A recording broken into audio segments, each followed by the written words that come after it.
إن الحمد لله نحمده ونستعينه ونستغفره ونعوذ بالله من شرور أنفسنا ومن سيئات أعمالنا من يهده الله فلا مضل له ومن يضلل فلا هادي له وأشهد أن لا إله إلا الله وحده لا شريك له وأشهد أن محمدا عبد الله ورسوله صلى الله عليه وسلم بعثه الله رحمة للعالمين نصلي عليه في الأولين وفي الآخرين وفي الملأ الأعلى يا رب العالمين أوصيكم ونفسي بتقوى الله عز وجل كما جاء في محكم التنزيل يا أيها الذين آمنوا اتقوا الله حق تقاته ولا تموتن إلا وأنتم مسلمون.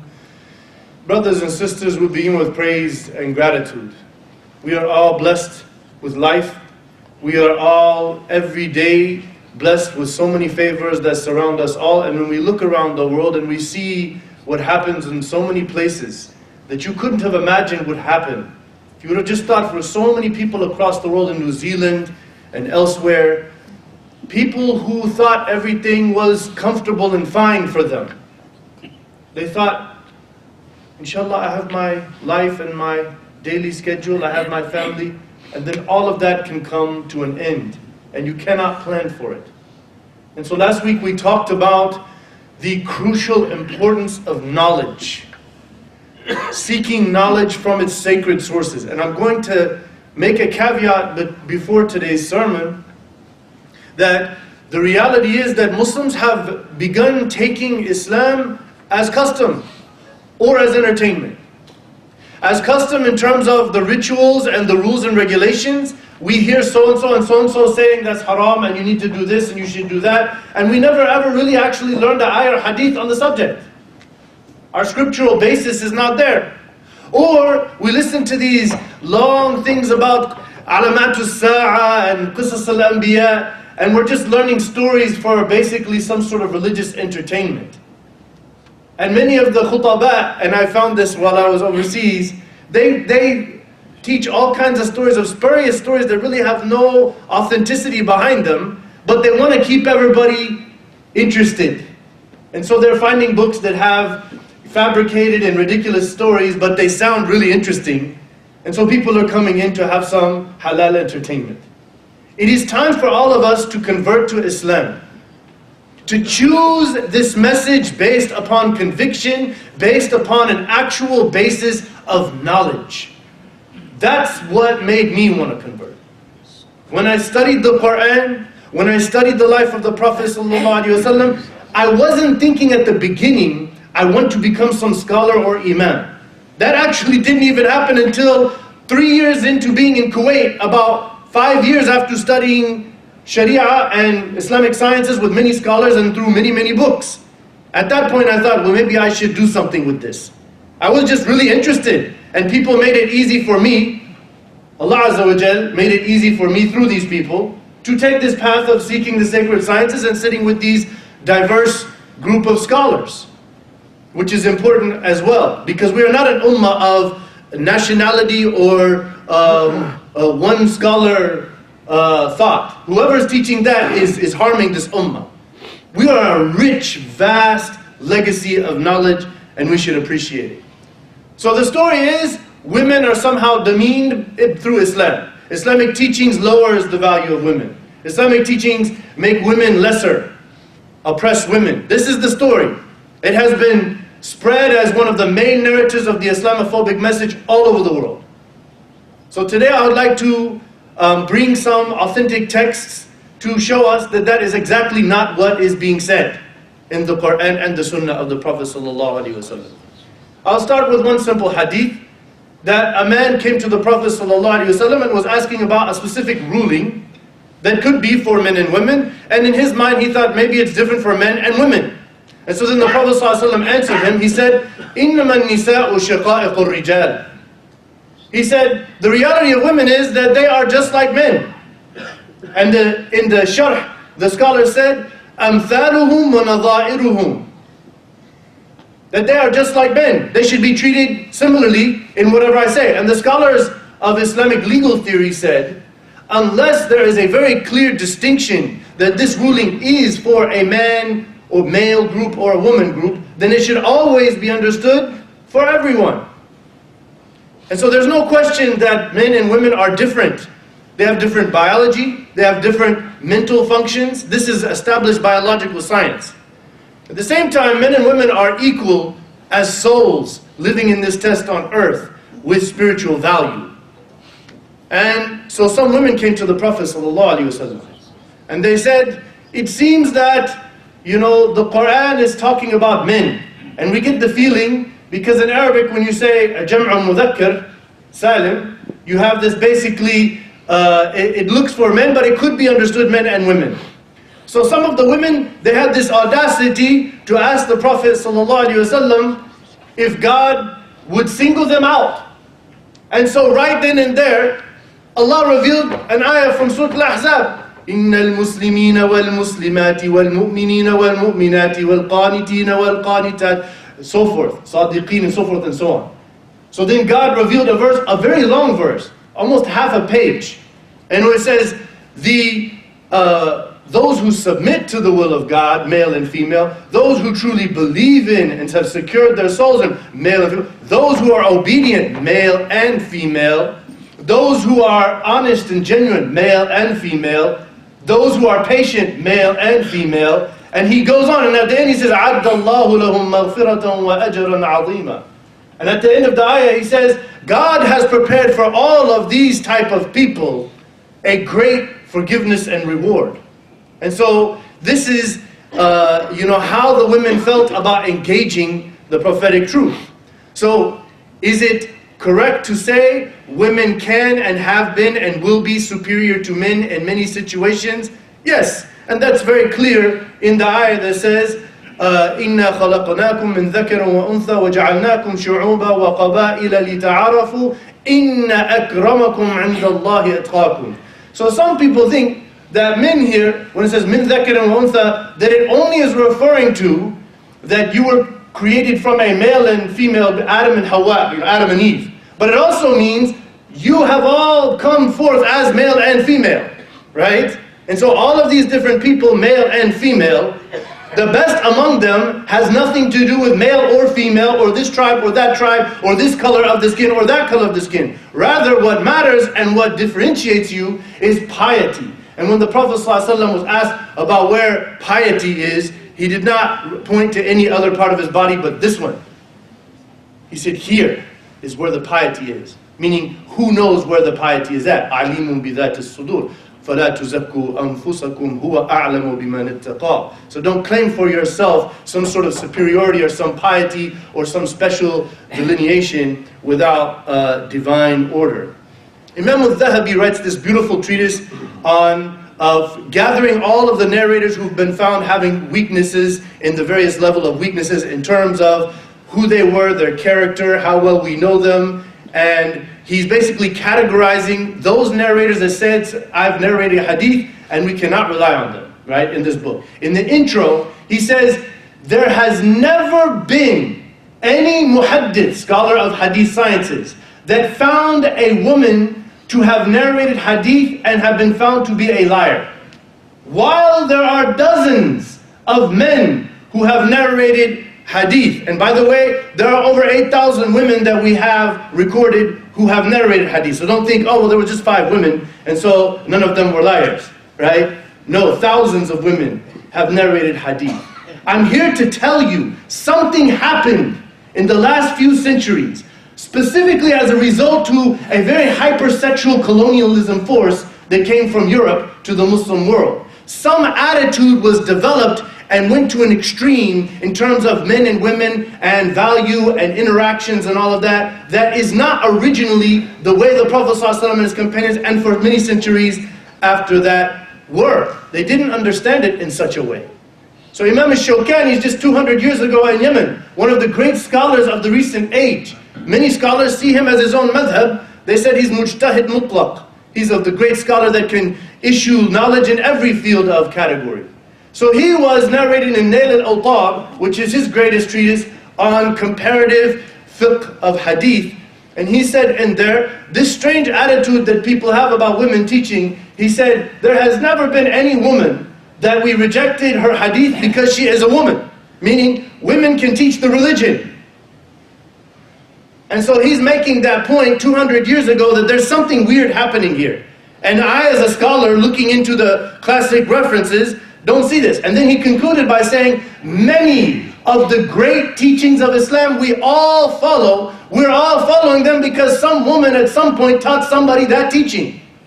Imam al-Shawkani, rahimahullah ta'ala, has said such a thing. So all of the wives of the Prophet ﷺ are narrators of hadith. They all have said narration about hadith of the Prophet ﷺ. And Aisha radiallahu anha, amongst all of the companions, amongst all of those hundreds of people who met the Prophet ﷺ, and all of those dozens who spent so much time with him, and yet she is the fourth most narrator of all, narrating over 2,200 reliable hadiths. Now think to yourself, how many hadiths do I know? She narrated 2,200 from here. Radiallahu ta'ala anha.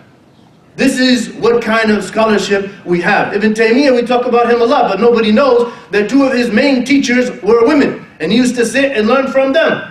And we've talked about this before, and we're re-talking about it, because we have to undo a whole lifetime of being brainwashed about a certain cultural inclination in terms of women and their value in society and their place in the religion. And that will only be fixed not by a couple khutbahs by Imam Jan or whoever else is willing to have the audacity to talk about these facts from our religion. But it will go through you seeking knowledge.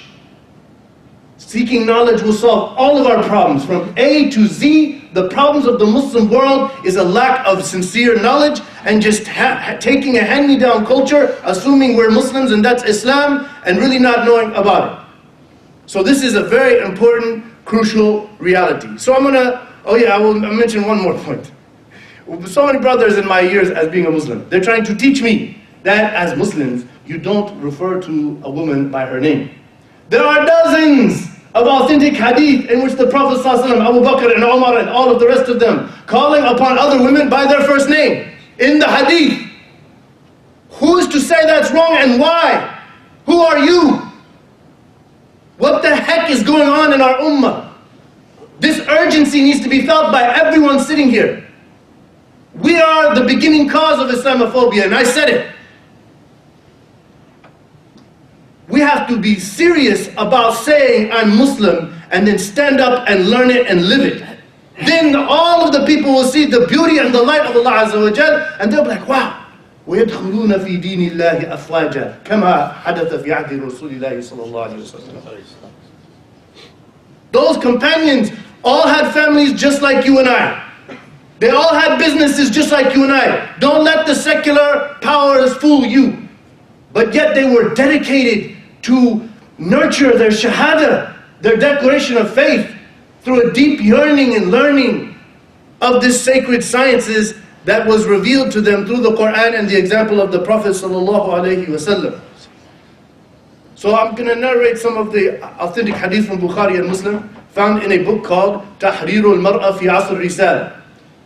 Long story short, there's a 6-volume book in which Abdul Halim Abu Shukka, one of the great scholars of Jordan, who lived in Saudi Arabia and took knowledge from Ibn Baz and Ibn Uthaymeen and Shaykh al-Albani and others. And he came to this epiphany in his life after being a hadith scholar for many years. And he said, you know, I'm reading these hadiths in Bukhari and Muslim. And what we're being told since we're young seems to conflict with these hadiths. And the argument I get is now we have weak faith. He was like, and who decided we'll change the whole religion because we have weak faith? Where does it teach that anywhere in the religion? And who is deciding this for us? Isn't the religion تَرَكْتُكُمْ عَلَى الْمَحَجَّةِ الْبَيْضَاءِ لَيْلُهَا كَنَهَارِهَا لَا يَزِيغُ عَنْهَا إِلَّا هَالِكٌ. The Prophet ﷺ said in very clear, obvious terms about this issue I'm talking about. I'm leaving you with all you need, with a pure, clean slate of religious knowledge. Whoever would leave it will surely deviate from the religion. In that scholars, they said leave it meaning add to or take away from.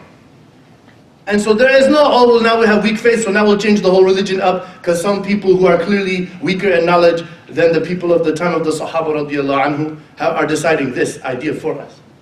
We all have to have the audacity of some of these examples that I will give you. Abdullah ibn Abbas narrates, radiyallahu anhu. Because even you're told things about Abbas as a person, and it's like mystical, it's like wahm. It's like Abbas. Radiyallahu anhu, he was, but Abdullah ibn Abbas says, my mother and I embraced Islam before our father by a long time. And we went through much persecution and difficulty together. And I went and migrated with my mother to Medina while my father was still there. And so Imam Bukhari is commenting on this hadith. And he says he praises the son, Abdullah, that he stayed with his mother and her faith, even though the culture would dictate he should stay with his father for sharaf. And he praises the mother that she was so patient and so strong in her faith that she was willing to go through what she went through. Now obviously the intrinsic part of this is a bit of criticism of Abbas radiallahu ta'ala anhu. We're all human beings. We're not here attacking Sahaba, we are learning lessons from their life. And so alhamdulillah, sometimes women were better than men. Fair enough? Kulthum ibn Uqba ibn Abi Mu'ayt. Amazing story. As a teenager, she is the daughter of Uqba ibn Abi Mu'ayt. He is one of the main enemies, those that are torturing and killing and humiliating Muslims in Mecca by the boatloads. He is part of the systemic oppression of Muslims. His daughter, Kulthum, she was a teenager and she embraced Islam. But she kept it secret for some time because she was concerned about what she would face. Finally, one day, in the 6th year or the 7th year of Hijrah, she said it was right before or right around the time of Hudaybiyah. And so then she said, I'm just going to migrate. And the story is that she migrated, and when she got there, the Muslims were coming back from Hudaybiyah, and then her family, because if you look, the Hudaybiyah, basically the Prophet ﷺ conceded that we have to send back anyone who has migrated, right? And so then when the Prophet ﷺ came back, he found her, and he was so surprised, and she's a teenager, and she came all the way by herself. What kind of journey have you given in your sacrifice for Islam? Where do you stand with Kulthum, the teenage girl in Arabia 14 centuries ago? She went all the way by herself, and the Prophet ﷺ met her, and then the family said, you know, you have to send her back. He said, no, she left before I have made any sort of an agreement with you. She stays with us. Sallallahu alayhi wa sallam. Jabir ibn Abdullah radiallahu anhu narrates about his aunt who had a business. She had her own orchard. And so she got divorced. And they had some extreme, the idea about divorce was similar to being widowed. And they said, you should just stay in your house. You've been divorced. Right? So she went out, the aunt of Jabir ibn Abdullah radiallahu anhu, and she goes out and she's now picking the dates out of the trees. She's climbing up in the trees and getting the dates and all of that. Until some guy saw her. She said, aren't you, divorced? You should go back in your home. She could have been like, oh, astaghfirullah, the man is telling me what to do. No, she said, let's go ask the Prophet ﷺ. Let's go seek the knowledge from its source. Let's not accept the standard patriarchal culture that oppresses us. Let's go. They went to the Prophet ﷺ, and the Prophet ﷺ said, no, continue. Do your work. There's nothing against working. And alhamdulillah, that Allah will do good with you from your earnings, from the work that you do. Umar radiallahu anhu was attacked. Imagine, this is some, 15 years after the Prophet ﷺ has passed. He was stabbed many times, he's on his deathbed. So Abdullah bin Umar radiallahu anhu, he comes in there, and he finds Hafsa. And he, Assalamu alaikum, Hafsa, and Hafsa is very upset and bothered. She said, do you know that your father is not going to appoint someone as the Khalifa, as Abu Bakr did him? He said, yeah, he had mentioned something like that to me. She said, no, he has to do something. She said, I swear I will go talk to him about this. What is happening in this hadith? Tadabbaru ya ikhwani. She sees political agency for a woman is not a problem. This is after the death of the Prophet ﷺ, and this is his wife. You think she doesn't understand Islam? But yet, there are many Muslim countries in recent times that saying women should have nothing to do with politics. And here is a clear evidence from Sahih al-Bukhari. But who are these people? What? Didn't they study Bukhari? What is this stuff coming from? From where? She said, and here's what's interesting about it. in this hadith, we don't have anything. I'm just going to give you my own iftiradi. I'm just going to give you a hypothetical. In the hadith, Omar had indicated, I'm not going to appoint like the Prophet ﷺ. Maybe he'll go back, this is Sunnah of the Prophet, not to appoint anybody. Right? And so then Hafsa is telling Abdullah bin Umar, who narrates more hadith than Aisha, right? And she says, he has to do something, I swear I will go talk to him about this, meaning you can't just leave it without any Khalifa. So maybe, and I don't know because I have no basis for this, that the reason why Umar decided to develop this new system of pick 6 people and put them, maybe that was from her advice and we don't know about it. It adds up to the hadith. Radiallahu anhum ajma'in. The Prophet ﷺ once, he is traveling, he's leaving his house and he sees a group of women with children and they're all dressed in nice and they're clearly going to a wedding. And the hadith just says like this. I didn't find a commentary, but it's interesting. He calls out to them, Assalamu alaikum, antum ahabbun nasi ilayya wa ada thalathan. Prophet ﷺ, he sees some women going out with their children and they're going to some celebration. He says, you all are the most beloved people to me. And he said it 3 times to them. And they went on. It appears, the way the Sheikh explains it, it appears as though the Prophet ﷺ is celebrating that women will go out on their own and take their kids and have fun and be together as a family. And the Prophet ﷺ is congratulating them. Imagine if you saw me say to the sisters, you are the most beloved people to me, so 10 brothers come at me with astaghfirullah, ya akhi, what is this? This is Rasulullah, uswatun hasana. His heart is clean and pure. We should all seek to have that. We should never assume ourselves we cannot be good people with good hearts. We should never hold ourselves to some low standard that we're some weak, no good ummah. Do you understand psychology, how it works? If you tell yourself you're no good, you'll be no good. I have a couple minutes here, so I will give you a couple more stories.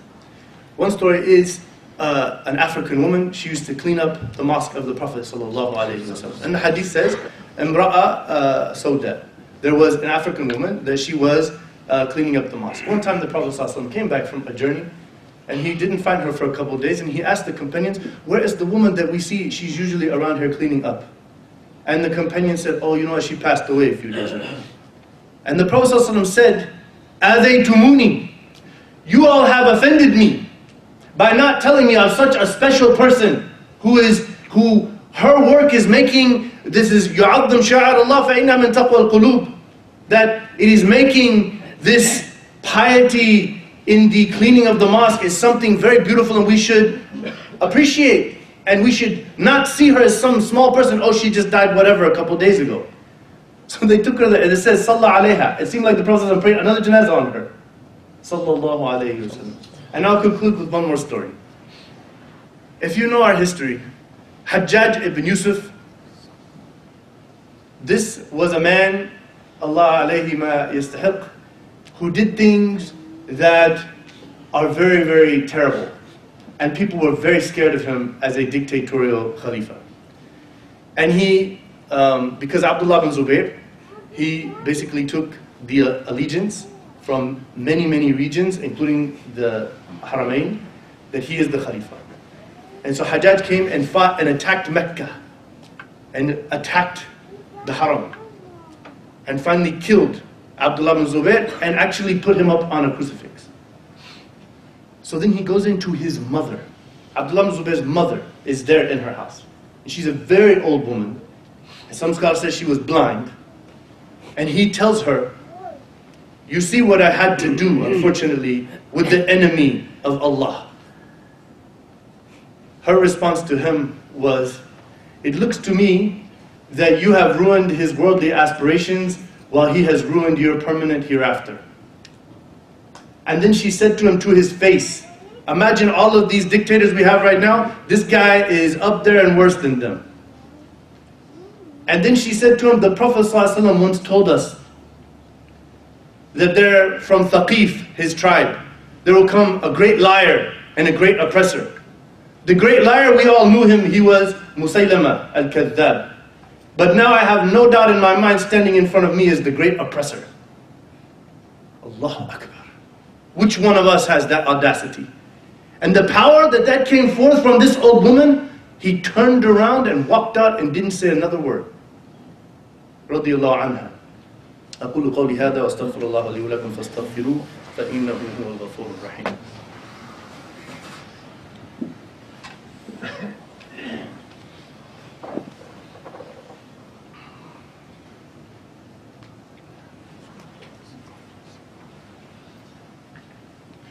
Bismillah, alhamdulillah, wa salatu wa salam wa rasulillah wa ala alihi wa sahbihi ajma'in. We intend to have a very fruitful community fellowship engagement in which we can grow together, in which we can build a spiritual family. But the underlying fundamental is seeking the sacred knowledge, and seeking an understanding that is rooted in scripture, that is relevant to what we're dealing with here in our lives every day. That we can find ourselves in a situation where each one of us can be out in the public, at work, with our neighbors, visiting with our children, and then somebody brings us some concern, some question about the religion, and we can make perfect sense out of it to them. If we are not able to do that, then we will be answering on the Day of Judgment for how did we support. إِن تَنْصُرُوا اللَّهَ يَنْصُرْكُمْ وَيُثَبِّتْ أَقْدَامَكُمْ. If you will support His cause by knowing Him, knowing His message, feeling accountable to Him, conveying that message by deed and by word, then we all have success in front of us in this life and the hereafter. So I ask Allah to join our hearts. Ya Allah, enrich our hearts with your light. Illuminate our words and deeds with the example of your beloved Prophet ﷺ, derived from your word in the Holy Quran. Make us a people who come together and who fight against the urges of this materialist world that pulls us away from you. Help us to defeat the devil and his plot against us. Help us to come together and realize that it is only as a collective congregation of believers that we can defeat the devil. Because as your beloved Prophet ﷺ said, that the stray sheep the wolf always will find. Ya Allah, we ask you to rise amongst us leaders, people who will stand up and speak truth, people who will bring justice, who will establish compassion and goodness and wisdom in the society, that Islam will become to once again be known as something praiseworthy, something special, something amazing, something beneficial to all of those who are touched by it. Ya Allah, we ask you to forgive us. We are all sinners. We've all come up short. We all have laziness. We are all afflicted. We need you. You are our strength. You are our guidance. There is no might and no power except for with you. We ask you to emphasize in us the beauty of the declaration of faith that you have blessed us with. And we ask you to gather us all in heaven in your presence in eternity when we leave this earth. وصلي اللهم على محمد وعلى آله وصحبه.